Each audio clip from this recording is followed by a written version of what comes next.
Greetings, everybody. Welcome to Cinematic Conversations. I hope everybody's having a good holiday season. And it's a unique time and it's a difficult time. And what a wonderful time to see It's a Wonderful Life. I'm sure that everybody watched this and sort of was out of the aggravation and annoyance of everyday life. And it's just kind of a really wonderful thing. It's a wonderful film to experience. And to take it a step further, what it did for me in watching it is that we're living through this Trumpian age where, politics is about, power and control and greed. I mean, it seems like, Potter is a metaphor for Trump. It's like, and the idea of doing the right thing and sticking up for community, and that people would give you money that they didn't have to make your life better. I mean, in every scene of that film, it gives you a sense of hope for humanity. And we watch this today in 2020, and we think, in a sense, how quaint. There was a time when people really felt and believed that way. But I really feel that everybody who watches this and feels this and experiences this can help us get to a place where this comes back in fashion. That the idea of being good and doing the right thing and helping community, and that one person can have a positive impact in the world. These are messages that aren't in our pop culture and aren't around us very much.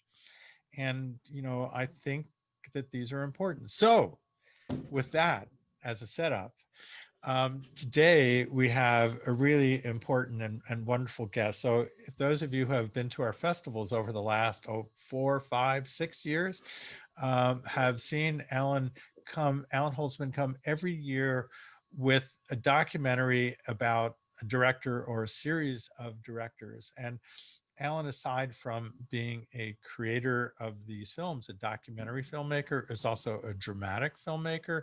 He has a book coming out that's really important about a Roger Corman film. And he's also an editor, an ACE editor, which means he's really good. And he is a really good editor. He has taught editing and he is kind of an editing guru. But one of those films about directing he did was about Capra. So Allan, welcome. How are you doing? I'm doing great. Thank you for inviting me for this. Well, Allan, it's always a pleasure to have a conversation with you, whether it's on the phone or in person or on Zoom. Yeah, It's I wish always I were there. always enlightening. So Allan, what in this film speaks to you? Everything. When I first saw it, I was living alone in New York. I had dropped out of college in my junior year to go to New York City to become an actor. And I had a 5-inch black and white TV, and I had never seen it before with an aerial. And I was alone on Christmas Eve when they were showing it. And I watched it and I couldn't put it down. And I watched it again and I couldn't stop either. The amount of storytelling in this, and the amount of heroism and obstacles and humanity versus villain is just phenomenal. But you have to understand that all this movie for Frank Capra, it was the epitome of his life, and he came out of World War II with this message, and it happened to be his last big movie. But the struggle that he had to the film was based on this short story called The Greatest Gift, Mm-hmm. which was just a 33-page story written by a man who was a writer, and he had it in a fever dream, and he saw the beginning, middle, and end. The book itself is only about the ending. It starts with a man on the bridge wanting to jump. Mm-hmm. it took the author 8 months to write the story, but he couldn't get it published because no one wanted to deal with a film about Aside. suicide. And so he made 200 books himself and gave them out as Christmas cards. And his book agent knew the head of RKO, and they were just starting up. And Capra, after the war, decided to create his own studio, and he in, enlisted the partnership of William Wyler and George Stevens, and he was in search of what movie to make, and his agent had found this and brought it to him, and he loved it immediately and said, this will be the best movie I've ever made, perhaps the best movie of all time. So getting from that story, which is really mostly about the construct of what does one life mean, how does it get from there to the screenplay? Because I think that multiple people were involved in the construction of this narrative. Well, Capra's first impulse and instinct and desire was to hire Robert Riskin, who had written all his great movies. Riskin was making his break as a director, and he hired 5 series of screenwriters, including Dalton Trumbo and is it Mark Wilson, the person who's uncredited for Lawrence of Arabia, Mike Wilson, or what is Sure. it? Michael Wilson. And then Capra took all of their scripts and put his touch on it, quote unquote, and that became the screenplay. It was a bit controversial because some of the authors didn't think he deserved to be on it as a writer, but Capra was head of the Motion Picture Guild and head of the Directors Guild, and he did wield quite a bit of power in Hollywood. So I read someplace that there was a lot of difficulty in getting the script to this place. I mean, it's a very complicated narrative that takes a lot of directions. How did it finally get shape, and how much control do you think Capra really had? Or Capra always had total control. He would not make a movie without total control. He learned that from the outset.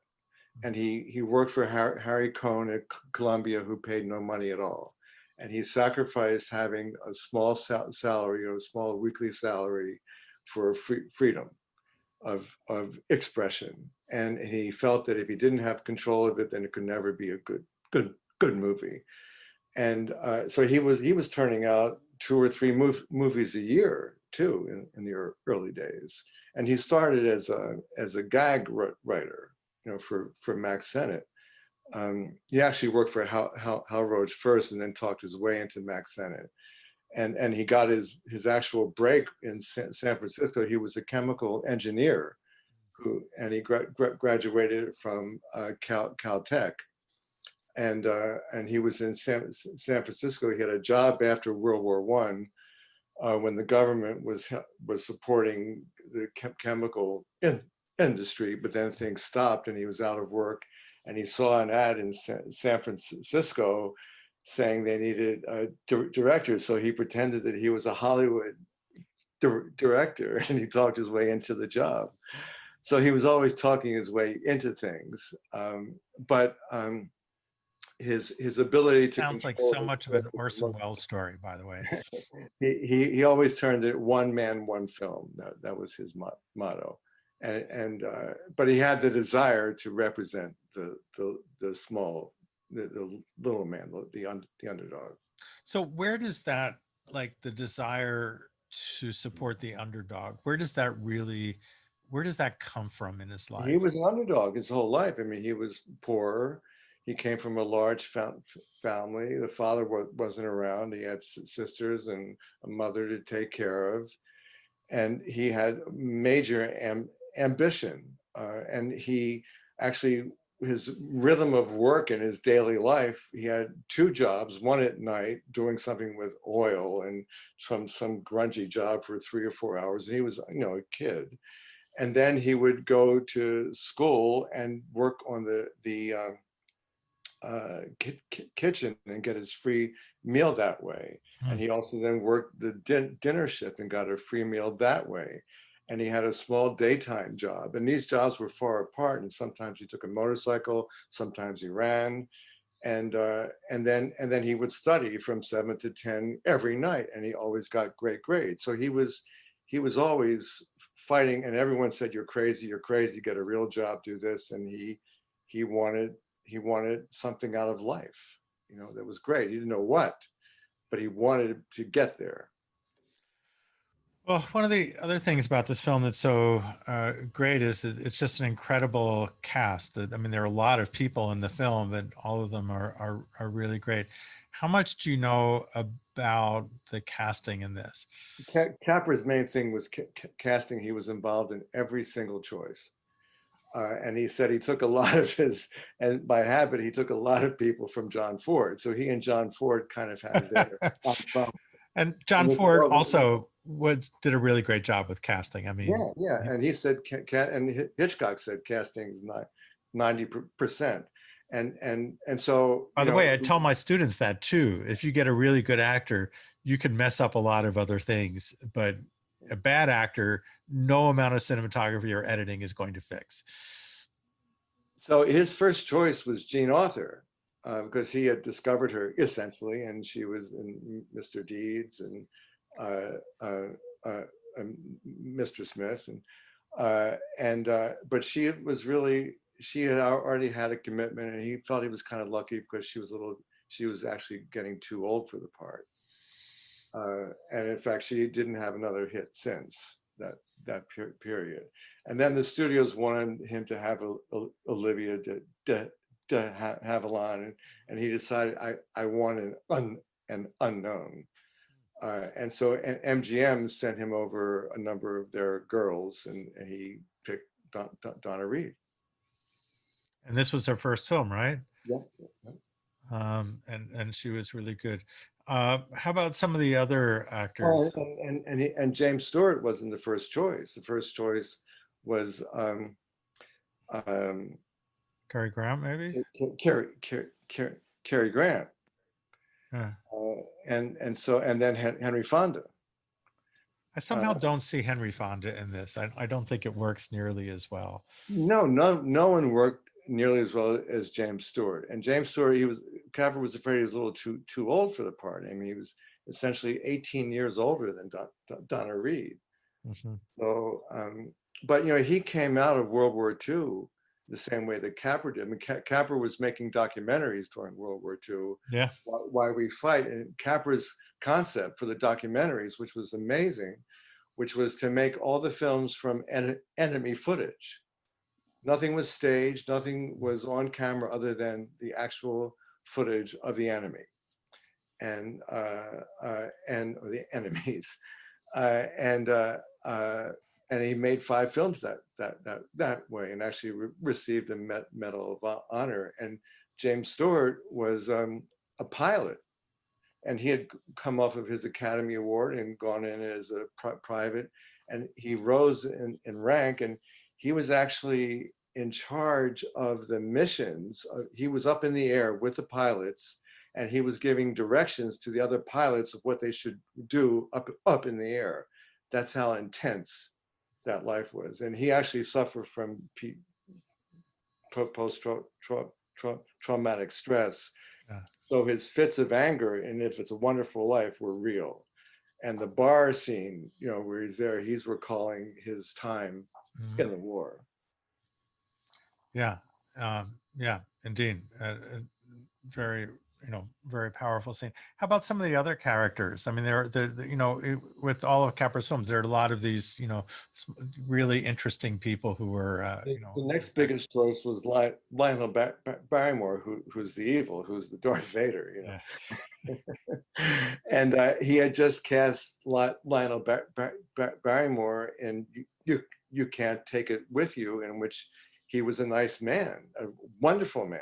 He was like the joy of that movie. So to make him evil, he made him bald and lengthened his head, and really used his wheelchair. And Lionel Barrymore did have a problem. he could walk with crutches or a cane, but they really used the wheelchair, and looking at it again, you really notice how he was just presented as a king. You know, the chair was the epitome of evil. And who was it who played the angel? Well, that was a British. He went outside his usual cast of Hollywood people, were both the angel and the bartender. The bartender, of course, was Sheldon Leonard. He got him from Broadway, and he had just come out to Hollywood and was starting to play some heavy roles. And the angel was a British actor, no, is his name? What's his name? Henry Travers. Yes, Henry Travers. Yes, and he was a really well-known stage actor. Yeah, and he's just really good. I mean, that role requires some finesse, and I think he really did a great job. So, you know, you sent me a couple of scenes that I think we should show and talk about. Which one do you want to talk about first? The one in the drugstore? Yeah. Is that number one? Okay. I think so. I have not done yeah. a how do I do this? I share a screen. That's what I do. Okay. Share screen. Okay, hold on a second. Now I got to find this thing. Okay, number one. Okay, so share desktop. Okay. So can you all see the screen there? Yes? Yes? Okay. Well, I had just this very simple, simplistic idea that a scene should look natural and that a scene should look like it was happening just now. It's me, Mr. Gower, George Bailey. You all right? And the dialogue would have to fit that proposition. Hello, George. Hello, Mary. Hello, Violet. 2 cents worth of shoelaces? She was here first. I'm still sleeping. Shoelaces? Please, Georgie. I like him. You like every boy. What's wrong with that? Here you are. Help me down? Help you down? The writing, to me, the words were just another way of shooting the scene, helping the scene get along, helping people believe the scene. Made up your mind yet? I'll take chocolate. That audience has got to believe that scene, no matter what you use. Is this the year you can't hear on? George Bailey, I'll love you till the day I die. They don't believe it. The rest of it is sorry. But if you can grab their interest and get them involved. God! Yes, sir? You want to trade him for a canary? No, sir. And then keep them involved. Anything I can do back here? Oh, I'll get them, sir. take those cups, you know, with Mrs. Black. That's really the trick, is they involve the audience. But you mustn't disinvolve them with mechanical tricks. They must not see the camera. Oh, you right into the limit right away. Don't you know that boy's a trick? My store here. You let him go. Mr. Gower, you don't know what you're doing. You put something wrong in those capsules. I know you're unhappy. You got the telegram and you're upset. You put something bad in those capsules. It wasn't your fault, Mr. Gower. Just look and see what you did. Look at the bottle you took the body from. It's poison, I tell you, it's poison. I know you feel bad.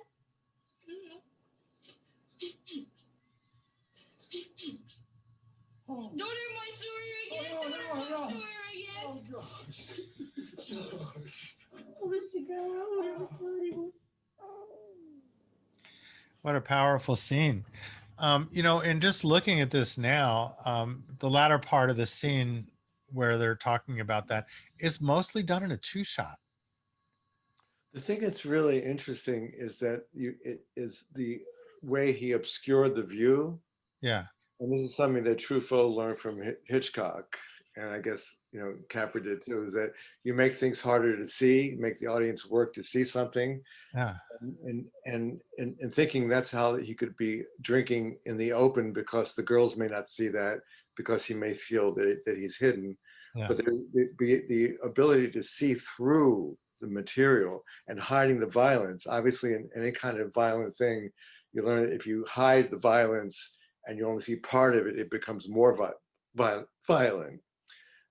But the power of a man hitting a boy and that amount of abuse and the blood, it's really daring. And the thing that's so strange when you cut back to that time, talk about its relevance now as a movie, that was when his son, Gower's son, died of influenza. It was during the epidemic in 1918. Oh, really? Yeah. Oh, my. It was amazing. That connection is just really chilling. So for those who didn't see this the documentary that Allan produced, that interview that he's talking about came from a session that that he did at the American Film Institute. What year was that? That was in 81, I think. It was he had written his autobiography 10 years prior. So he was retired definitely by then. And you couldn't tell in this, but he wore yellow pants. He wrote all of his scripts in Palm Springs. So he was a real And he looks like he belongs in Florida in a vacation. The thing I love just got off the golf course, right? He was a real drinker too. And the thing that I love is that the central minor character is Martini, the guy who he helps get a home, and then he owns the bar. Yeah. Off top or something. Okay. The other thing in terms of that scene, the man who was playing that the role, H.B.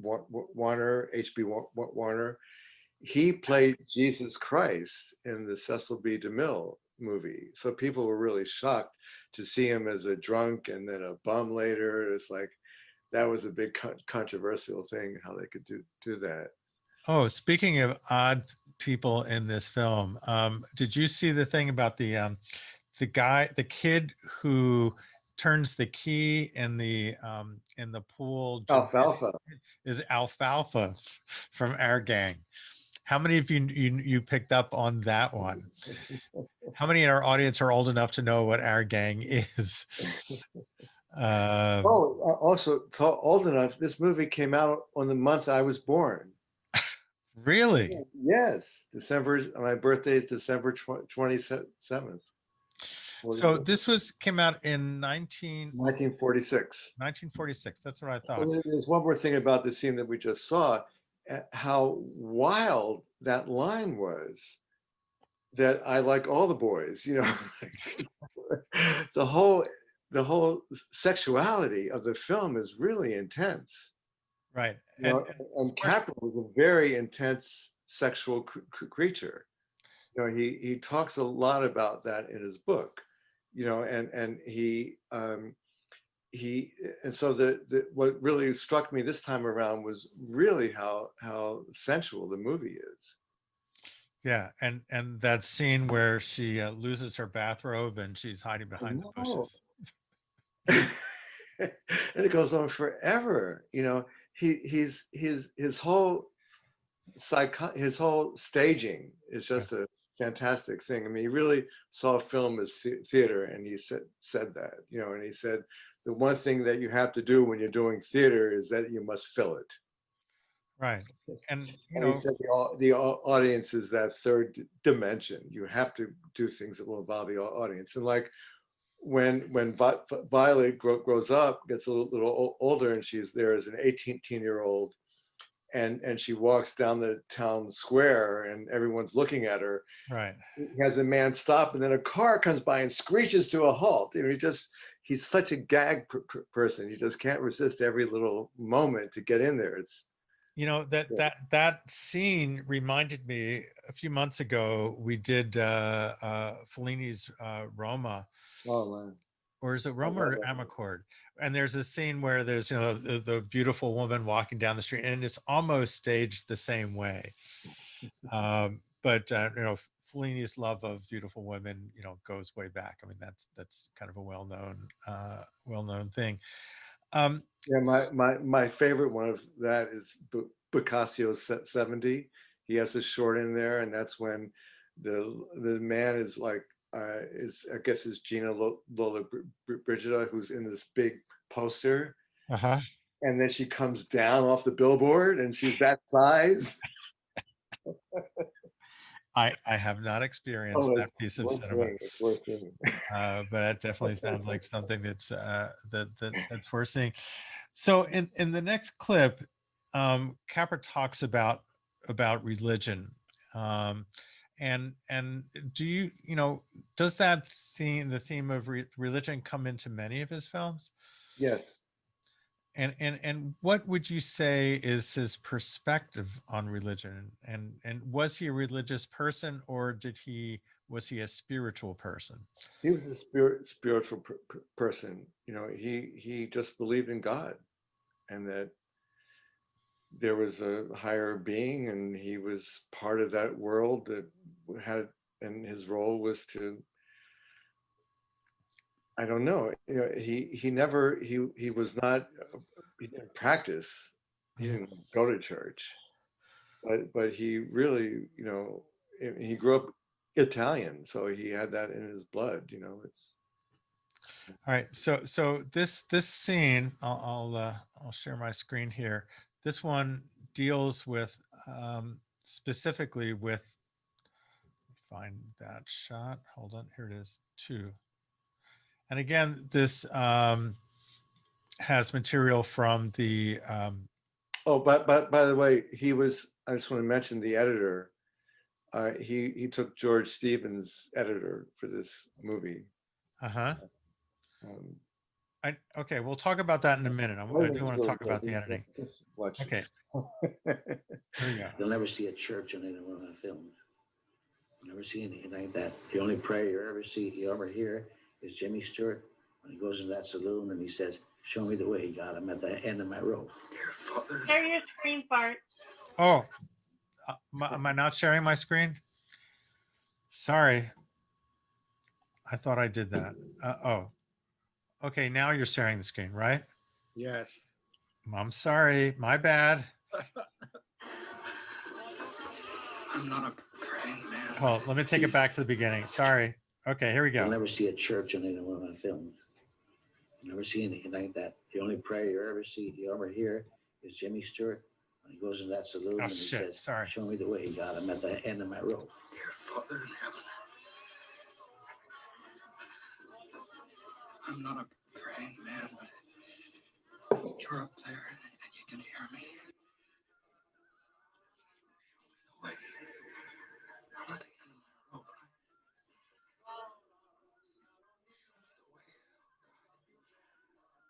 He barely says it when he gets punched in the nose. Why you drink so much, my friend?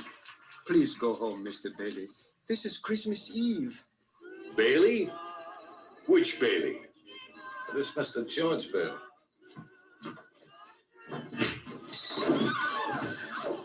And he says, that's what I get for praying. You all right, George? Who's that? He gone.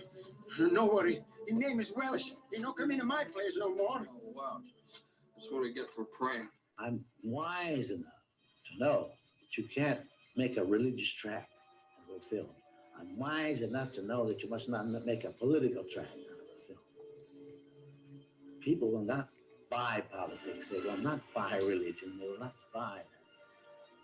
They go into the theater to be entertained, to be titillated, to be inspired, but they don't go in to read a track. And you've got to dramatize whatever idea you have. You got to dramatize it through people, not through sermons, not through political speeches or anything like that. They will not buy that. A human being who is trying to do the right thing for his fellow man, and they'll cheer like hell for him if he's got odds to win out. And they'll buy that. Cheer. They want to cheer for their fellow human being. cheer for the good guy. Cheer for the guy that's got compassion, forgiveness in his heart. These are idealists. The idealist will go down fighting for a lost cause, and he'll go fight, and they'll fight right down to the end. And you cheer for these guys. That's as close as I can get to heaven. I love the way that ends with "that's as close as you'll get to heaven." But Alan, so in this, he talks about, I, I don't have a political track, but thinking to Mr. Smith Goes to Washington, there's pretty close to a political speech in that. Yes, and there's a political speech in It's a Wonderful Life with the board meeting. Oh, right. Political speech in American Madness. He's created a hero. He's created someone who's making the speech against all odds as his last, fight. So he's built the drama, around it. Yeah. So so first of all, so with the bridge, couple things. First of all, they built the entire town, 300 yards of football field. Basically, was Potters. It was not Potters, but by the way, Alan, I have to say, when they show the shot of Pottersville, it says nightclub, nightclub, nightclub. That's not so bad. If you want to go to a nightclub, I mean. So they were able, because they built the entire town, they were able to shoot the film in continuity. Right. So the emotion of the film was really able to be appreciated by everyone. And so I think that's one reason they were able to get such great performances. Yeah. Plus, it was shot in the summer, and it was really hot. So Capra really used all that sweat as tension. So James Stewart's sweat in the bar scene where is actually because it's so hot too. But up until then, they were doing snow with cornflakes that had the best lighting. But cornflakes made too much noise to get good audio. So Capra, as a chemical engineer, got together with his buddies and they invented the new way to make snow. Also, he used rain all the time for his love scenes. So that's a theme. I think using the elements is a really significant thing with emotion in film. And in this film, there's a lot of rain. But when they get married, it's in the rain. Right. And it's a big scene. So last night, I watched this on Amazon Prime, and I didn't realize when I hit the button that I was about to watch a colorized experience. And my immediate response is, I'm an evil person. I should not watch this. And I should go out and find the black and white version, because that's what it is. But I have to say, maybe I'm just turning into just a, I don't know what in my old age, but I actually thought that the color version was quite nice. I mean, it's always good to see a restored version of anything, because the images look very crisp, but there's something about the color that I found interesting. Well, Bart, a good movie is a good movie. What's that? A good movie is a good movie. Yeah, the difference though is, Mark, and I believe me, I would argue that a lot, but there's also this sense of directorial intent that if you are in a sense watching something not the way the director intended it to, that there's something problematic about that. Being that this is such a Christmas film, having it in color, I don't know, but it didn't bother me. Alan, what are your thoughts on this? I had a similar feeling. At first I felt, I should really watch this in black and white. I'm not going to, but the color was interesting. And I thought, well, this is how young people will see the movie. So I should see it the way that they see it. But then I really liked how they did it.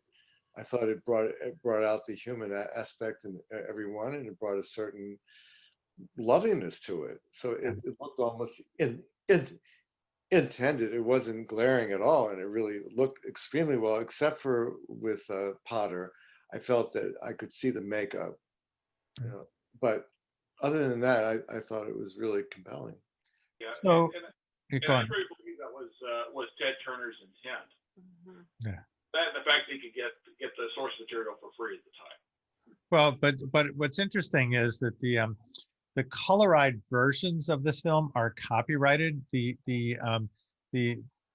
let the copyright go on the black and white version. So if a television version is playing, they're paying rights for it. The black and white version they can run for free, which I think is kind of interesting. Art, Yeah.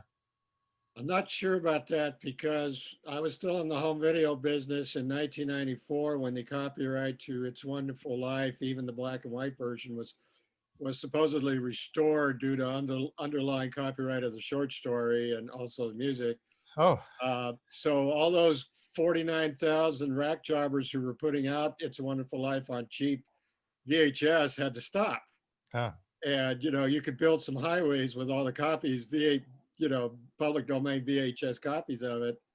And it's why NBC now is the only TV network that can show it. You know, they have broadcast rights.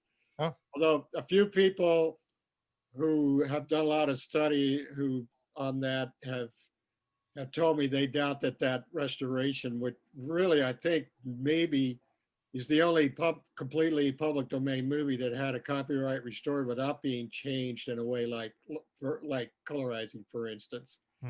Maybe one other, but that's the main one.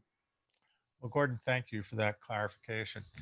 So Allan, could you, as an editor, how do you think this film was edited? And it's of course, everything is just phenomenal. You're always where you want to be. The way that cutting is always advancing the action. I'm just blown away by it. It's just really, I mean, you just watch the editing. You can even some of the times when they just push in a straight in cut, it's done right on the movement. It's just you're always so right there with the actors, and it's phenomenal editing. And during the montages, when it goes the whole World War II montage was just great. And that mixed documentary with the dramatic action, but with the dialogue, it's just the ear and just the sense of where you are and what you're looking at and what you're hearing is just phenomenal, especially in the romantic scenes too. You cutting into the close-up at the exact right moment. I just think it's really well edited. And then I looked at the editor's career, and it's all with George Stevens. And it says here that it got an editing nomination for this. Well, the interesting thing with this is that when Capra started his company, which is called Liberty Films, coming out of the Army, you know, that it was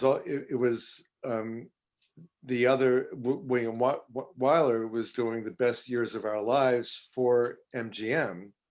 He had an obligation there, but he was part of Capra's company, so they got nominated for all of the major awards at the same time, and the best years of our lives beat them 5 times. You know, beat them for best picture, best actor, best movie, etc. That's a very powerful movie. It's not, you know, I mean, losing to Best Years. I mean, that's. He didn't mind it because he said it's part. He was working for him. He was Capra was the head. He was the main partner, and he got 32%. The other directors had 25. But he said, here we are, a new company, and we're on the top of Hollywood. But the company didn't last because It's a Wonderful Life didn't really make that much money. It did okay. And there's a great story about Texas, if you want to hear it, Dallas. Wait a minute, is this a bad story about Dallas? It's a great story about Dallas. Is it a great story about how Dallas is a bad place? How Dallas is a crazy place. Okay, all right, let's hear the story. So the movie didn't open that well. It got some good reviews, but people were saying coming out of World War II, they really weren't. Although the movie kind of defined the American dream, some people say it was a little too sentimental. They had seen World War II had darkened life for everyone. So but they still, it was still a star-driven movie.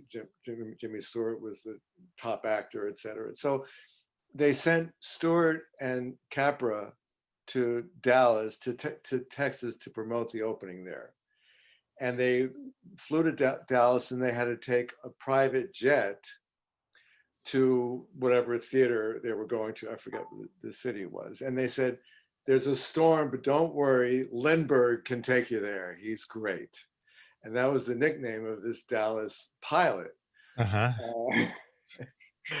And so they decided to go, and he said, I can fly below the clouds and sail over the railroad tracks, and we'll be fine. And Jimmy Stewart, who was a really experienced pilot, stayed in the back looking out the window, and he got scared 20 minutes into it, half hour into it. He said, look, these clouds are really low. And Lindbergh, the pilot, said, don't worry, I know what I'm doing, I can fly it. And then Jimmy Stewart just lost it. Turn this plane around now. And he turned it around, and he went back, and they were circling the Dallas airport, and he wouldn't land. And just before this, Jimmy Stewart said, the lights out in the back, and the pilot said, oh yeah, we blew the fuse. It's like, anyway, so he wasn't landing, and Jimmy Stewart said, why aren't you landing? And the pilot said, well, I can't get the landing gear down, but tell you what, why don't you just kick the door open and then kick the landing gear down? So Jimmy Stewart did this, but he couldn't kick the landing gear down. And then Lindbergh came by and then left and this was before automatic pilot. So he left the cockpit, came and got a sledgehammer and hit the landing gear, knocked it down, and they landed. And then the three of them went out and got drunk and had a great time. Well, so they landed it at Love Field, and everything worked out all right. And then years later, in comes Kennedy, and things don't work out as well for him. Great. So what other scenes do you think are really kind of pivotal and memorable in this? You asking me or other people? I'm asking you. What scenes really speak to you?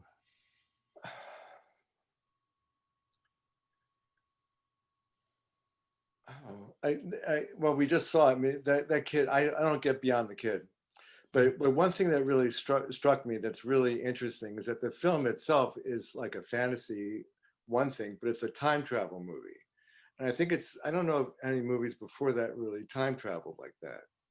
And you're taking people from, this narrator and storytelling thing with angels and God, and going in, and you're stopping, and then to get back into real life, you come, and he freezes the film and said, this is George grown up.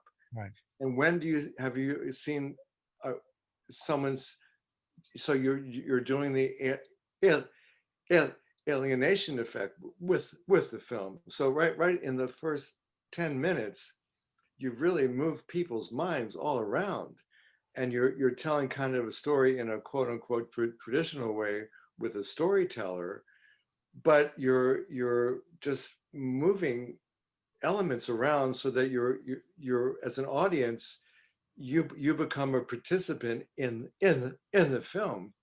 But the acting of that young boy, the way he's just determined to get life, and how that staged with hitting that little thing of, I'm going to make $1 million when he walks in. Will you explain that to me? What is he hitting there that's lights up? I just don't understand this.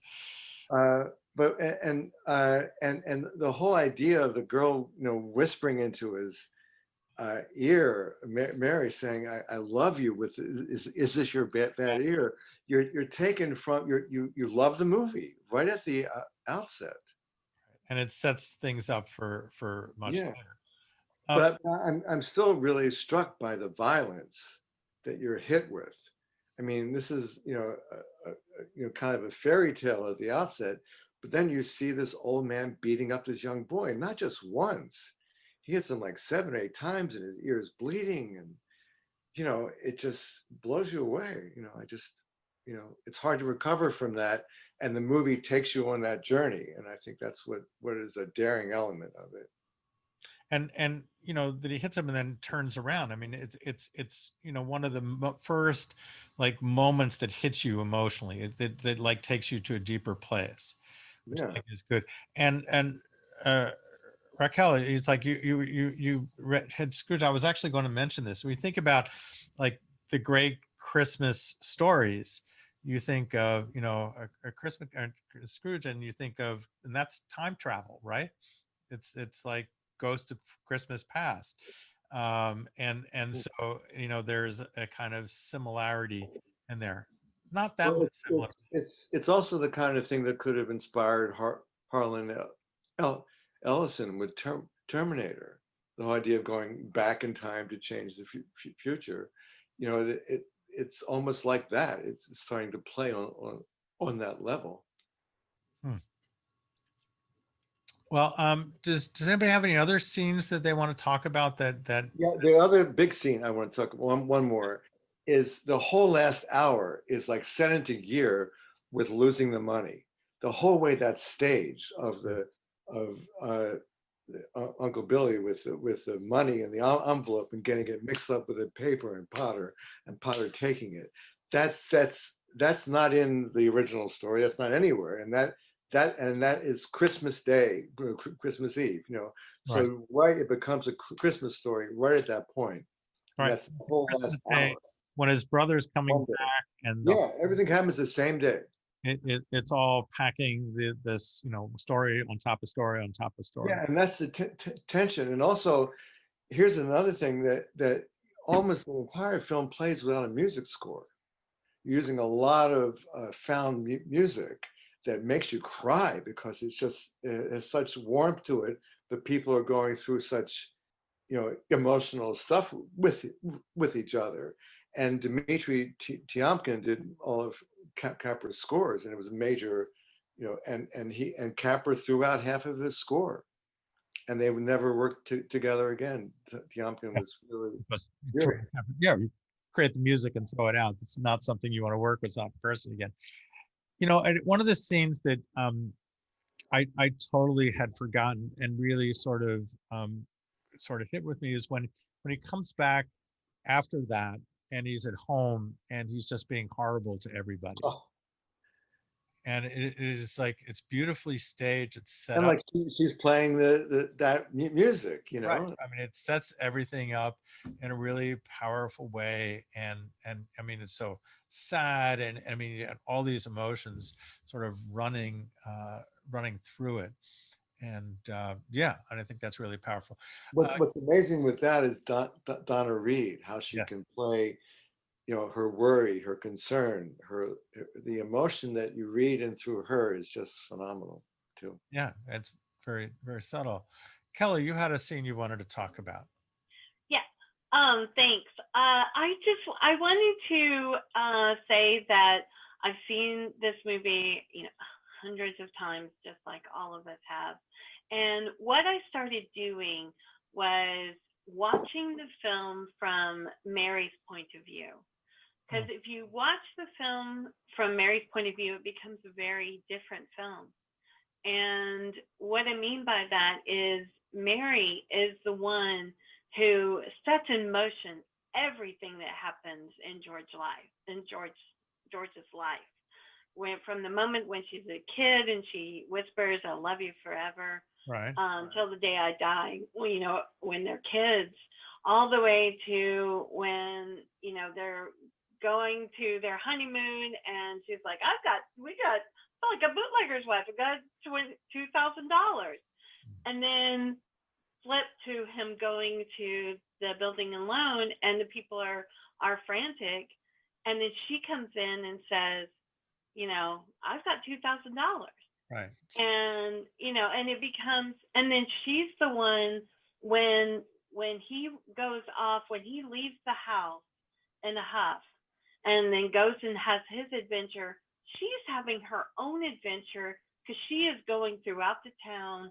She sent a telegram to Sam Wainwright. She asked for $8,000. He sends $20,000, and then everybody, all that basket of money is all because of Mary. And that's all off screen. Yes, yes. So when you watch it with her perspective in mind, and you're following the narrative of what she is doing, even off screen, Right. it's really powerful to me. How she's doing so much for him. She's a real change agent. Mm-hmm. And I think that really is good. It reminded me what would seem we have not spoken about, other than just mentioning alfalfa, is the scene in the in the dance floor, and the dance floor opening up. I had heard that gymnasium still exists with the pool underneath it in Hollywood, someplace. But just the idea of having Beverly Hills High, I think. Yeah. Yeah, it's Hollywood High School. Yeah. You know what I noticed today was on her bathrobe, it has the initials Bedford BFHS. Oh, I did see that. Yeah. Right. Indeed. But she also has, I think, the best line in the film, when George is over on the couch and the mother is upstairs saying, "What are you doing?" She says, "He's making wild love to me, Mom."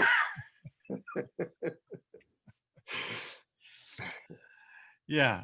I mean, there's so many great scenes that she's in, and she does, and what else was she in after that? I mean, I just remember the Donna Reed show, Yeah. and I don't remember what else she was in. From Here to Eternity, Oscar winner. Oh, Yeah. Yeah. Won an Oscar for that. and I know that there was a Donna Reed show, but I can't remember anything about it, and I probably watched it a bunch when I was a kid. In the beginning, I talked about, to me, what this film means to me in this day. I mean, whenever I sort of think about a film made in the past, there are two questions I ask myself. What did this film have to say at this time? Like, why was this film important to make in 1946? What was going on in the world coming out of World War II that, so different than The Best Years of Our Life, which specifically deals with the war? But this deals more about sort of American soul, like who we are and what we are and how we transform. And then to you, Allan, what did it say back then, and what does it say to us now? What is its message to us that we need to bring home? I think character in investing in someone's character, I think, is the biggest message in living your life that way. That the character you become in the world is important. I think it's the bigger message politically. It doesn't speak so much to that anymore, because the world is just so much more complicated now. But I think it's the smaller message, which is, people depend on other people, and if you're nice to someone, it means something, and if you trust someone, but it's the whole thing of character, that you invest in someone's character as a business proposition, as a way to get ahead in the world, as a way to make a better life. That's the main thing. That's what speaks to me the most. And I guess, the moral of the story, I mean, the real sort of at its core is that everybody's life has value and meaning. And if you weren't born, how would the world be? And, many people struggle with, self-worth and depression and like who we are. And nobody stops to think, if I weren't here, what would happen? How would the world be what is that vision of what that world is?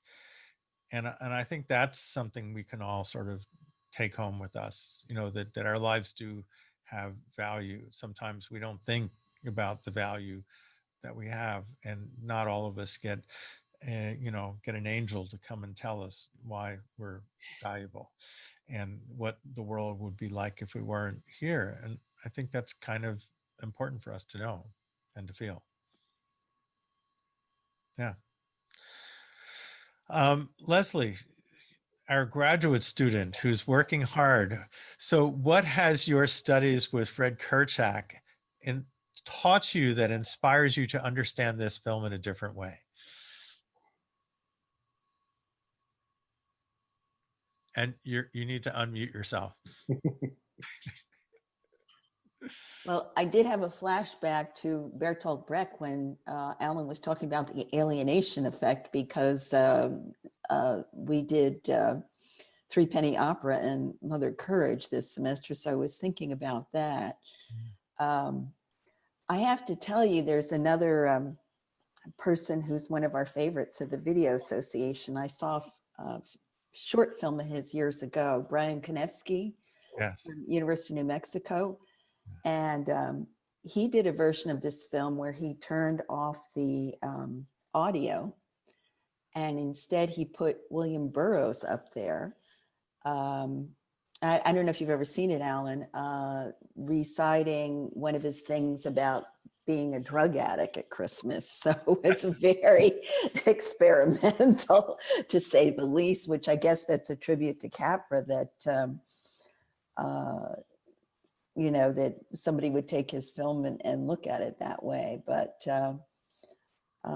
it's fascinating just to hear all the stuff behind it. And actually was floating around on Facebook this week about what a hero Jimmy Stewart was as a person. And very small personal note, supposedly my own father looked like Jimmy Stewart. So, Wow. according to my relatives, I don't know if that's true or not. Good to know. Did any of you see the Saturday Night Live new ending to this film? I watched it today. No. So for those who haven't seen it, it's like a Saturday Night Live sketch with like what happened after this film ends. And basically what happens is that that Uncle Billy comes in and he remembers what happened to that money, and that Potter has it, and they all like take off and go after Potter. They rip into the building, they rip him out of his wheelchair and beat the crap out of him, like mercilessly. And then he gets up. He didn't need to be in the wheelchair. And they just, and everybody takes like just bangs on him. Anyway, I just thought that was something. Well, that kind of brings up a point, Bart, because you know, there was no repercussions for Potter of having taken, or, you know, he didn't take the money maliciously, but he certainly didn't give it back or say, here, you handed this to me, you know, by mistake. But there was no repercussions of that. And I was wondering with the production code, if that was something that, how that flew. And Kelly, he did actually deposit that money, or did he deposit that money? No, Oh, he found it in the paper, and he tucked it, and he said, wheel me back over there to the door. And he watched Uncle Billy's like looking through the trash can and trying to remember where he put it, and then he went back and he was like, Well, first he is gonna give it to him first. Then he realized he has a tool to use against George Bailey. Right. He has a lever against him by keeping that money and trying to basically extort George Bailey into working for him. He calls the officials to go to his house and arrest him. So Kelly, to answer your question, Donald Trump watched this and figured out that's what he needed to do in his life. Right. Yeah. Thanks, Bart. So maybe the next phase of Trump will be in a wheelchair. It's where I learned the word malfeasance was from this movie. That's right, George Bailey. I'll have you on charges of malfeasance. That's a worse. In jail. Merry Christmas in jail. Very Well, good. guys, I want to thank you all for hanging out with us on this Tuesday evening, not a Wednesday evening. And Allan, thank you so much for pushing us to watch this yet one more time, and to, you know, Rick, really, it was great. I thoroughly enjoyed it, and it was a really wonderful time. And Allan, it's always a pleasure to spend time talking to you. It was really great. I hope all of you have a great holiday, and spend some time off from whatever it is that you were doing, and you know, enjoy the people around you. Stay safe. Things are getting worse all over, so don't let your guard down. We want to see you next week, and the week after, and the week after. So please be safe, and thank you so much. Thank you all, and we'll see you next week on Wednesday, right, Raquel? Wednesday next week? Yes. Yes, Wednesday next week. The And 30th. The 30th. what's next week's movie? Soul. Oh, so what's interesting is Soul is also this kind of like heaven, down to earth kind of thing going on. And if you haven't seen it yet, yeah, it's a pleasurable ride. You will enjoy. Guys, be well. And if you haven't yet seen it, check out City Hall on your local PBS station. It's definitely something that I think is really important to see. And be well, stay safe. And thank you so much for coming.